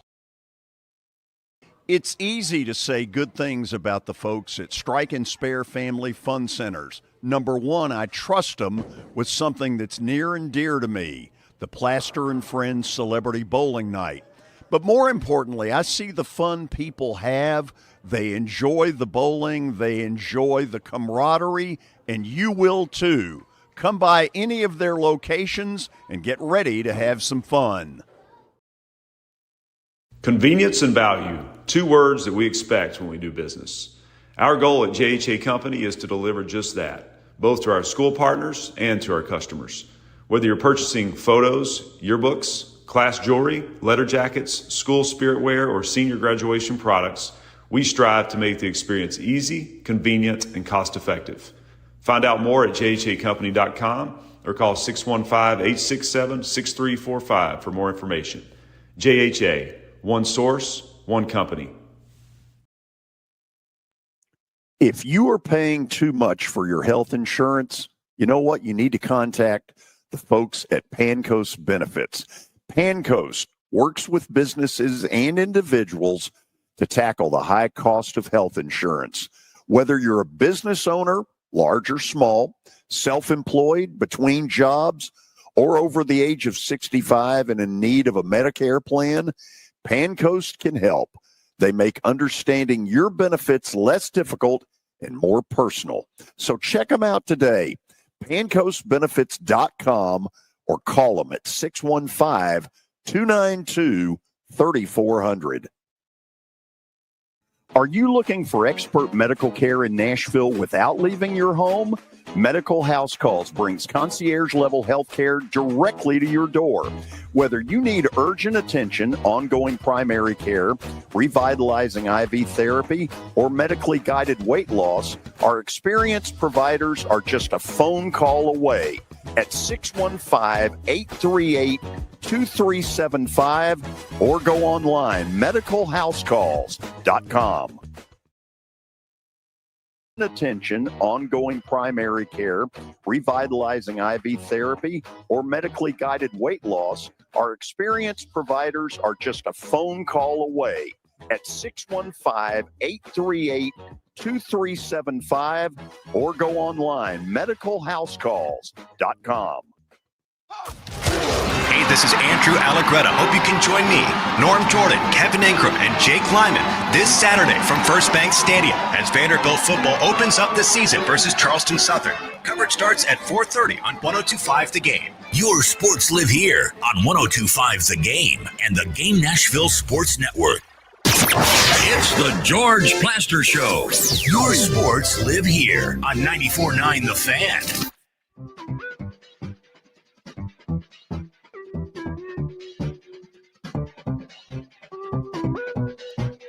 We are back on a Friday, 94.9 The Fan. little bit hotter today than the rest of the week, and supposed to, I think the high is 84 tomorrow, so maybe not quite as cool or fall feeling as we thought it might be tomorrow, but still not going to be as bad as it was in Nashville for Vanderbilt and Virginia Tech last year. We remember that that sauna it was in Nashville. All right, coming up right now, though, Mitch Light from The Athletic. We're going to dive into the biggest games for this weekend. Mitch, how you doing? I'm good, Billy. How are you? I'm doing great. Is this the best week one? We say that all the time, like, oh man, this is the best week one slate we've ever seen, and all kinds of good games. It's we probably say that every year, but can we honestly say that this year? Yeah, I think so. With 3 top 10 games, and Seth Emerson, one of my colleagues, actually wrote a story on The Athletic where he did a lot more research than just people like us speculating that it was the best, and he came to the conclusion that it was the best. Yeah, just so many great games. And I love this opening weekend. Obviously, we're kind of starved for football, but the fact that you got games on 5 straight days is great. And I was just thinking, like, just a random game like Virginia Tech, South Carolina is like an afterthought. And that's a really good game. That's an intriguing game. So, yeah, I would concur that this is the best week one that I can remember. Before we preview some of these games, of course, we got Auburn-Baylor tonight, which I'm really interested in. Last night, I was really confident in Nebraska going into that Cincinnati game and getting off to a hot start and maybe not blowing them out, but winning that game with some affirmation. They almost lost that game. Sorsby almost had a nice little comeback there for Cincinnati. What did you think from that one? And also South Florida's performance last night. They had a slow start themselves, but catapulted there in the second half. Yeah, we obviously don't want to overreact too much, but I'm also a big believer in not just winning the game. How do you play? Margin of victory. And Nebraska team with high hopes and Dylan Raiola in year 2 taking a big step forward. Probably a little disappointing. Now, don't tell that to a Nebraska fan that has seen so many close losses over the last 2 or 3 years. Their record in 1-score games is awful. So to win that game, which was basically a home game. And, I know it's a Memorial Stadium, I think in Lincoln is the name. It's a great stadium, great environment, but that seemed even louder than that because you maybe had a lot of Nebraska fans who typically don't go to a Nebraska game and they were maybe more enthused or ramped up, hyped up. So yeah, I'd say credit Cincinnati for playing well. A little disappointed in Nebraska. In South Florida, just a really, really good effort. Obviously we saw what Boise State's offense looked like without Ashton Genty playing quarterback. A little bit more difficult without that threat, without people, 8, 9, 10 men in the box. Offensively, I was, obviously really impressed with the balance at South Florida and just really convincing win. And, don't want to put too much stock in it, but that's a huge win for South Florida, a huge loss for Boise State as it attempts to try to go back to the playoff. Something I've wondered about this Auburn-Baylor matchup tonight. Baylor got hot last year at the second half of the season. I think won 6 straight and the bowl game. Yeah. And but that's the Big 12, right? And they did play a lot of the bottom half teams in the Big 12. And a lot of the talk is that, hey, Baylor's legit. Sawyer Robertson, good quarterback. Auburn, cannot walk into this game, sleepwalking. Not that they would anyway. But what's your read on Baylor? We've talked all about Auburn and being in the SEC. We know what they're dealing with. But what could we see from this Baylor team? Yeah, that's a good point. I think Baylor's actually favored now. Auburn was favored. I saw online, someone tweeted that out that Auburn was favored all summer, and maybe Baylor is now. Yeah, they will have, the more proven quarterback in this game, Sawyer Robertson. Credit Dave Aranda, Billy. Last year, people were making, hot seat lists. He's on the top who's going to be the next Baylor coach, and they turned it around. And I love the Big 12, the balance of the Big 12, because I think they're picked 4th or 5th. You could see winning the league. You could see in the bottom half of the league, but they're good defensively. But again, it's all about quarterback play. Sawyer Robertson will be the better quarterback in this game. I'm really interested to watch the line of scrimmage. How does Auburn with that revamped offensive line look? Because if they can get that offensive line right with the wide receiver imports, Eric Singleton they brought in from Tech and Coleman back, they have a very good wide receiver core. I think if they can get that offensive line right and control the line of scrimmage tonight, that's a really good omen for Auburn moving forward. Tennessee, Syracuse, really intrigued about this one. I think, look, Syracuse is a different team, Mitch, but Steve Angeli's not chopped liver. He led a scoring drive in the college football playoff last year, didn't play a whole lot throughout the entire season. But can Syracuse pull it off tomorrow? Syracuse lost a ton. Fran Brown did a great job last year. They went 10-3. Kyle McCord led the nation in passing. But I'm with you. Steve Angeli, I was really impressed with him in the playoff when he had to play. But they lost their top running back. They lost their 3 top pass catchers. Tibor Pena led the ACC in receptions. He transfers to Penn State. Defense being rebuilt too. I know this Tennessee team has a lot of questions too, but I think this is a good year to play Syracuse. But with the portal, we never know. They lost guys. Syracuse lost some guys, but they also brought some guys in. Fran Brown, good motivator. He'll have his guys ready to play. But I just think this is a good matchup for Tennessee, just because I think Syracuse is going to take half a step back this year. You mentioned Baylor now a favorite over Auburn. Texas now a slight favorite over Ohio State with a lot of movement toward the Longhorns. Does Arch Manning pull through tomorrow in a really tough environment? Against a Julian Sayin guy that nobody's talking about. I mean, everybody's talking about Arch, but I mean, it's like, hey, you forget who the quarterback is at Ohio State sometimes because of all the weapons. Yeah, former 5-star, signed with Alabama, left after, I think, his first day of class in Tuscaloosa. Nick Saban announces retirement. So he ends up at Ohio State, wins the job, beat out pretty competitive battle, beat out Lincoln Kineholtz. A little bit more of an athletic kid than Sayin. Obviously, we know about their weapons at wide receiver. Interesting part of this game is the coordinator situation. Brian Hartline was named offensive coordinator, I think it was last year, but didn't call plays. He is calling plays this year. And obviously, Matt Patricia, new defensive coordinator. A lot more continuity on that Texas staff. Arch Manning, you brought him up. How will he perform? He's looked good so far, but his 2 starts were at home against Louisiana Monroe and Mississippi State. And then when he played other times, he was put in advantageous situations like packages. He knew what he had to do. How will he do reading defenses in a difficult environment? We all know he's very talented, and I think he's going to play with poise. But, until you've done it, till the bullets start flying, how's he going to do? This purely a home team pick for me, Billy. I'm going Ohio State. I think these teams, as you can tell by the line going back and forth, the boys in Vegas think the talent's pretty even on these 2 teams, but I'll go with Ohio State at home. LSU Clemson fired up for this one in Death Valley. Who's the real Death Valley? I love LSU in this matchup, but I know they're 0-5 in the last 5. I think this is a really good LSU team, though, Mitch. But are we sleeping on Clemson a little bit? This is a Clemson defensive line that if any D-line gets after LSU this year, it could be Peter Woods and that Clemson D-line. Yeah, you mentioned it's all about the defensive line for Clemson. I know Clemson's getting a lot of buzz nationally. I'm actually not as high on Clemson. Okay. You look back to last year, we remember they made the playoff, but they went 0-3 against SEC teams. They got kind of run off the field at home against Louisville.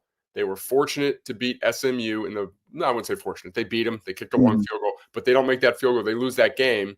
We're not really talking about Clemson in the same light. Obviously, they got Cade Klubnik. This is the best quarterback battle we might see all year with Klubnik and Nussmeier. The wide receiver core at Clemson's kind of getting back to the standards when they were really good and when they were winning national championships and making the playoff. They had elite wide receivers. Antonio Williams is a really good player. So that core is being rebuilt there. But you mentioned LSU. I like LSU as well. I'm really high this year. Excuse me.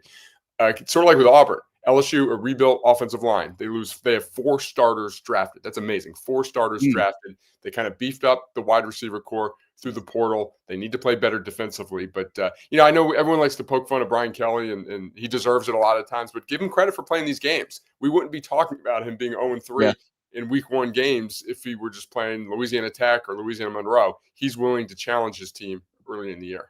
Another team that typically has these big season openers is Notre Dame, and they travel to Miami on Sunday night.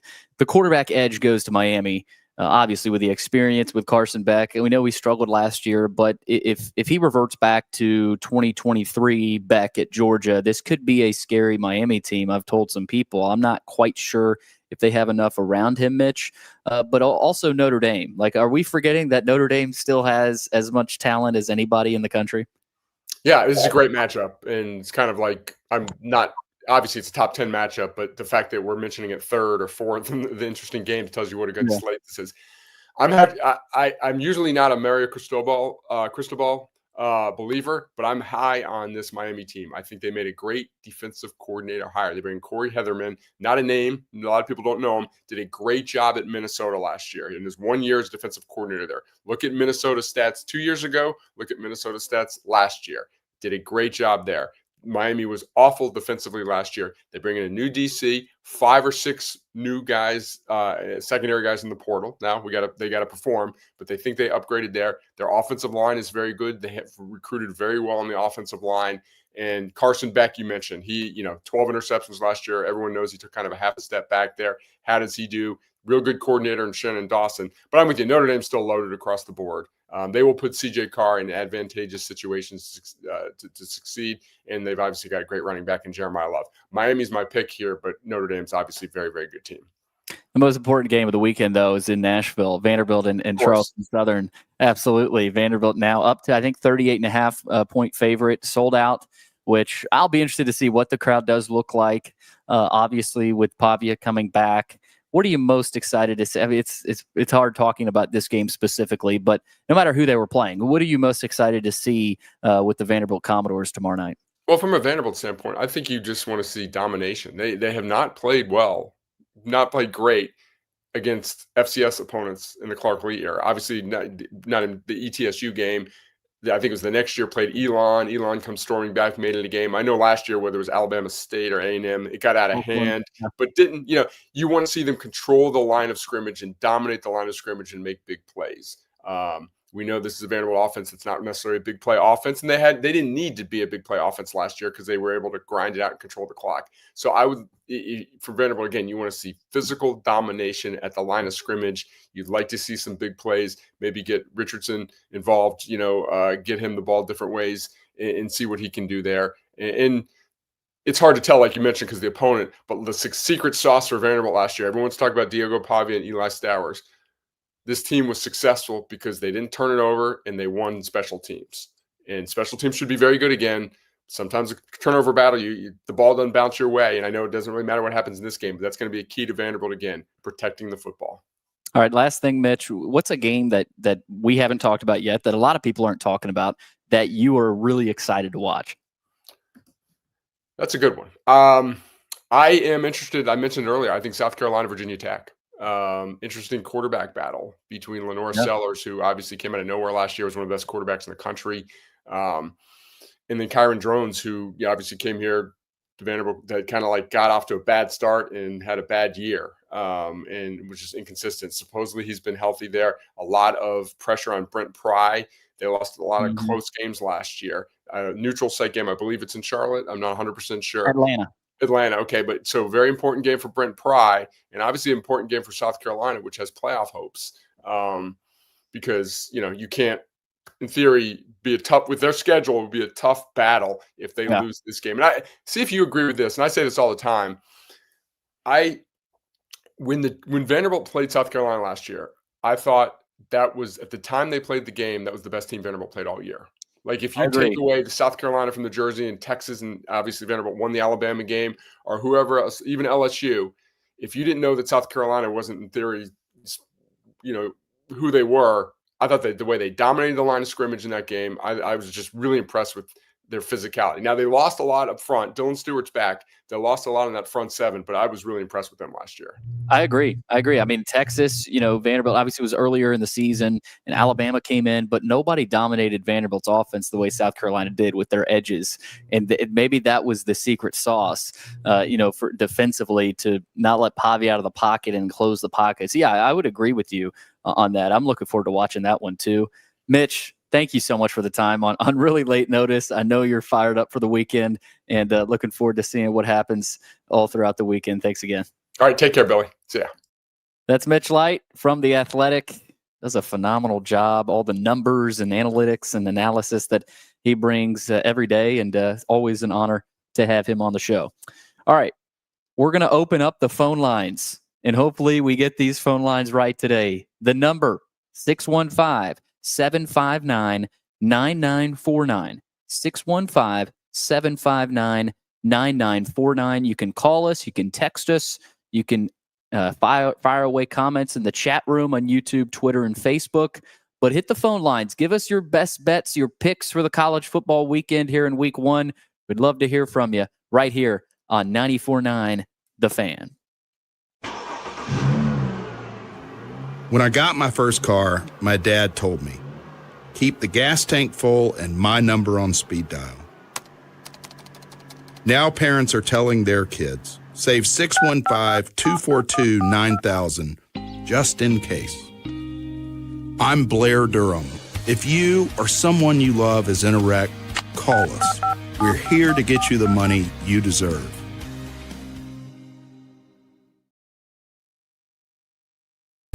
Nashville Sounds Baseball is back in Hit City for the 2025 season.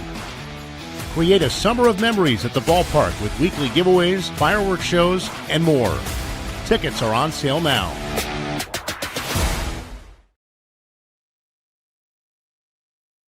Sports and Social in Green Hills Mall is the new home for our Football Night in Nashville promotion. Their food is terrific. Their TV setup looks like a racing sports book in Vegas. And if you're a sports fan, you can't beat it. Starting September the 4th, we'll broadcast from Sports and Social every Thursday night. There's Pop-A-Shot, great football, and the chance to win a beautiful Mikey's Motors golf cart. See you at Sports and Social in Green Hills Mall. Here's Officer Darren Hoskins for the Metro Nashville Police Department. The Metro Nashville Police Department is on the forefront of policing in this century, and I'm glad I'm a part of it. I'm glad I get to find other good officers, other future good officers. And if you're watching today, or you yourself or someone you happen to know is interested, join MNPD.com. Feel free to reach out to us because we need good officers, and it's a great city to work for. Star Physical Therapy was established in 1997 with one great mission: to serve. If you're hurting, don't wait to receive physical therapy. You don't need a referral to see their physical therapist, and early morning and evening appointments are available. Make the call to 615-673-1420 and get rid of that pain. Star Physical Therapy, the official health provider of Football Friday. Official health provider of Football Friday. Two total screw-ups of humongous proportions. Sports. We're not living in an era where perfection is necessary.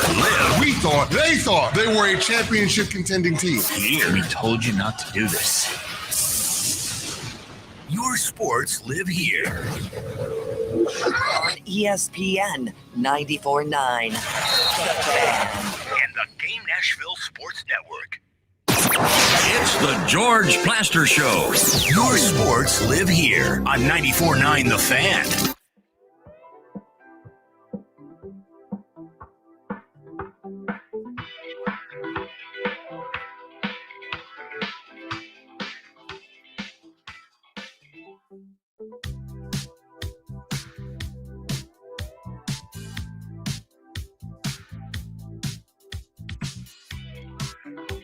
We are back on another Football Friday here in Nashville. A beautiful Friday in Nashville on a loaded weekend for college football, high school football getting rolling tonight as well. We're going to continue talking some college football. We'll take your questions, maybe get your best bets, your picks for the weekend, where you're headed tonight for high school, where you're headed throughout this weekend as well. And again, we'll take some of your chat questions in the chat room as well. But we're going to hit the phones first. We'll go to Clay in Nashville. Clay, welcome in. Billy, how you doing? I'm doing good, buddy. How are you? Doing good. It's been a rough week on the phones, hasn't it, Billy? It has. It has. We had some issues one day. We got it sorted out, though. So luckily it hasn't been the whole week, but I'm glad to be hearing from you. I was really interested in what George had to say about Mr. Jones. You know, I'm a passionate Cowboys fan, just like I am a passionate Vanderbilt fan. And boy, I tell you, I think Gary's losing it, Billy. I think there's been a little bit, maybe a few too many facelifts. I'm with you. I don't understand what he's doing. Not just trading Micah Parsons, but what you got back for him. I mean, can you not do better than Kenny Clark, whoever that is? I didn't understand that, but I'm with you. And look, he's getting old, and some of the things he says in these interviews are pretty ridiculous too. And look, they have it. He's to blame for the Cowboys' lack of success in the playoffs, and most years not even getting to the playoffs. Right, Billy. I wanted to obviously talk a little bit about the Vandy game tomorrow night. This is a game Vanderbilt should win, probably will win, maybe going away. I was wondering if you had any updates on some of the guys with that have had bumps and bruises, mainly Eli Stowers with a back injury. But my game plan for this game, Billy, if I'm Clark Lee, would be pretty simple. Vanderbilt is going to be bigger in both lines. And it's always said that, in college football or even in the NFL for that matter, that the game's won at the line of scrimmage. So I think Vanderbilt can really pound the ball, in the running game at Charleston Southern because they're going to be bigger. And it'll just be interesting to see, if it's a heavy game plan, heavily favored towards the running game, or if, they do let Diego pass the ball some, if they go down the field, things like that. But also you've got to get, if Vanderbilt, has a pretty sizable lead at halftime, I pull all my key players, Billy, because that's the key to the whole season. They've got to keep their really good players healthy for the whole season because we saw what happened late in the year last year. So do you have any update, though, on Eli? Do you think he'll play tomorrow night? Yeah, he's going to go. Clark said he was probable on Thursday to go, dealing with a back issue.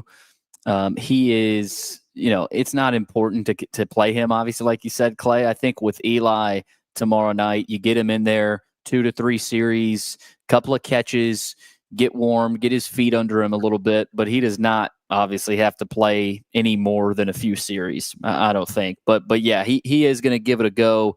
Issa Wataha doesn't look like will go, though. He's going to be out a little bit longer, of course, than Eli. Hopefully they get him back in time for the Virginia Tech game in a couple of weeks. But yeah, Eli's going to go. And I'm with you in the running game. Vanderbilt should be able to manhandle Charleston Southern. Last time they played Charleston Southern, it was 21-10, I want to say. And we know about the loss to ETSU. Elon came in here, like Mitch Light said, and battled with Vandy. We saw what Ball State did here last year. I mean, that was a game into the fourth quarter. This should not be anywhere close to a game, even at halftime, Clay. And that's what I'm watching. Can Vanderbilt dominate the trenches? But also Blaze Berlowitz. What do we get from him? What do we get from him behind Pavia if he has to go? Yeah. Anyway, have a great holiday weekend, Billy. I'm looking forward to Auburn Baylor tonight as well. As always, anchor down. Appreciate it, Clay. Let's go to Mike in Melrose. Mike, welcome in. Good afternoon. I was watching some of the North Carolina State game last night, East Carolina, playing for East Carolina, Mike Wright Jr. Yeah. I believe he's in his 6th year, and he's like backup quarterback. He's running back boy. Yep. Did he start at quarterback one whole season at Vanderbilt? Yeah, he played in that second year of Clark Lee. That year they went 5-7. He was with Ray Davis, and that was a pretty good offense that Clark was able to cook up. And they didn't get to a bowl game, but yeah, he was Mike. He went to, after Vandy, of course, went to Northwestern. He was at Mississippi State as well, and now he's at East Carolina. So he's gonna have quite a few jerseys to be hanging up when he's all said and done. I couldn't believe he had another year left to even be at East Carolina. I didn't either. Hey, I wish George was there because I want to get his over-under on how many home runs Schwarber's going to hit tonight against the Braves. All right, have a good weekend. Thanks, Mike. Take it easy. I like that. Yeah, Schwarber, he's been on a roll right now for that group. All right, coming up, we're going to get to my bets of the weekend. It's been Derek bet of the day all week. Struggled a little bit last night, but I'm going to get back on track. Stay tuned. Keep it right here, 94.9 The Fan, and get your pencils and paper out because you're going to want to listen to these picks. Keep it right here, everybody.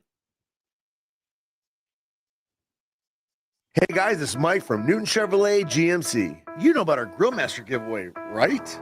Well, did you know we have a second giveaway for every person who buys a new vehicle from us? It's our free lifetime warranty.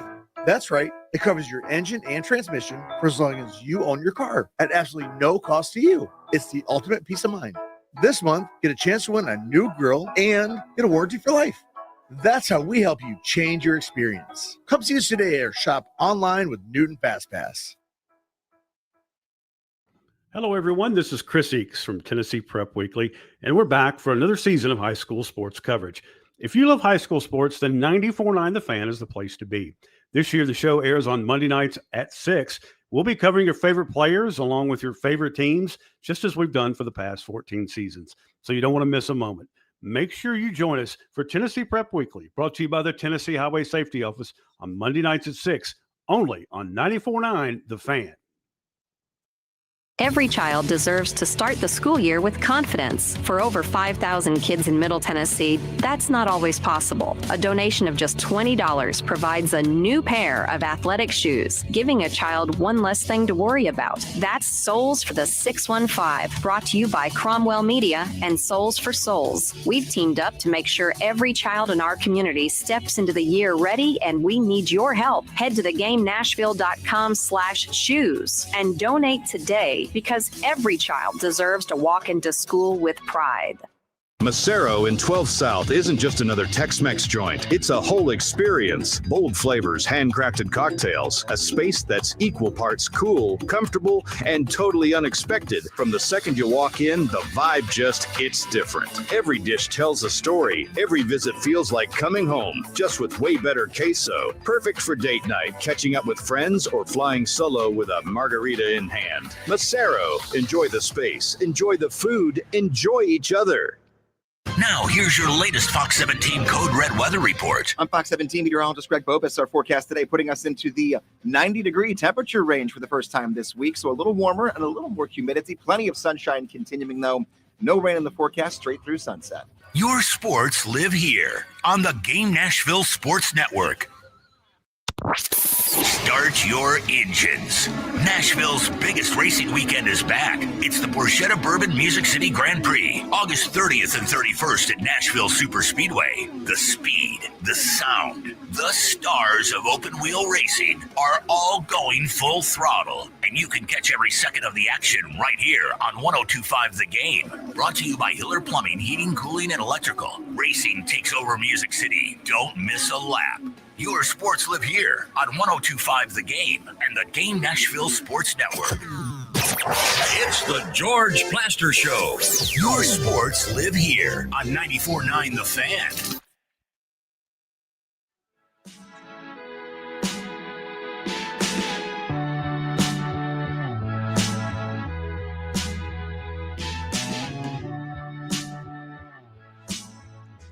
Final segment on a Friday. Time now for Bet of the Day, brought to you by Bart Durham Injury Law.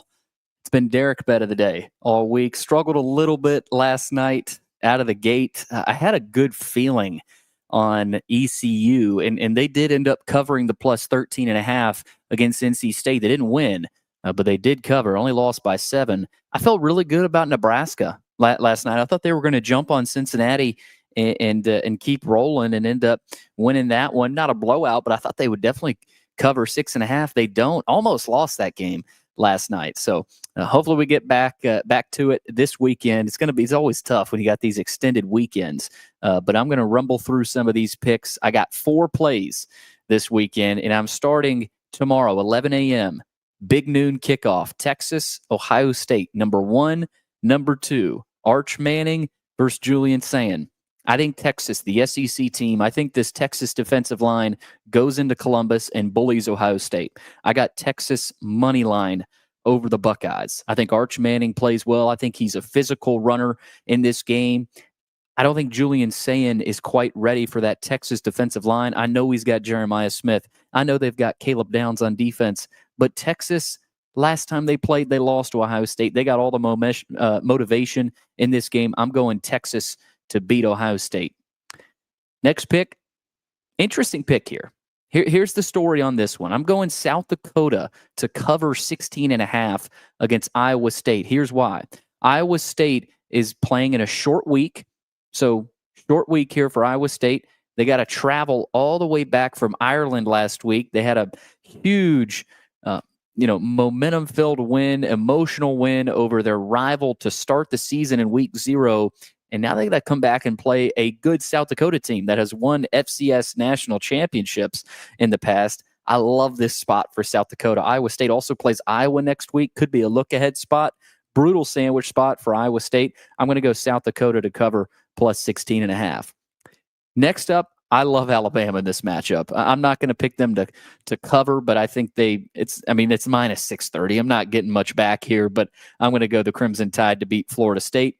And then the fourth pick, Notre Dame money line. Lock it in. The Irish are taking down Miami Sunday night in Catholics versus Convicts. Lord, hear our prayer. Let's go Irish. I think Notre Dame gets it done. I think Jeremiah Love runs all over that Miami defense. I think CJ Carr does just enough for the Irish to get it done. Speaking of getting things done, we're out of here.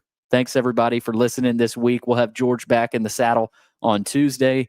For myself, Billy, Derek, and everybody that was a part of today's show, thanks for listening, and we will see you guys Tuesday. We'll have Labor Day off. We'll see you guys Tuesday of next week.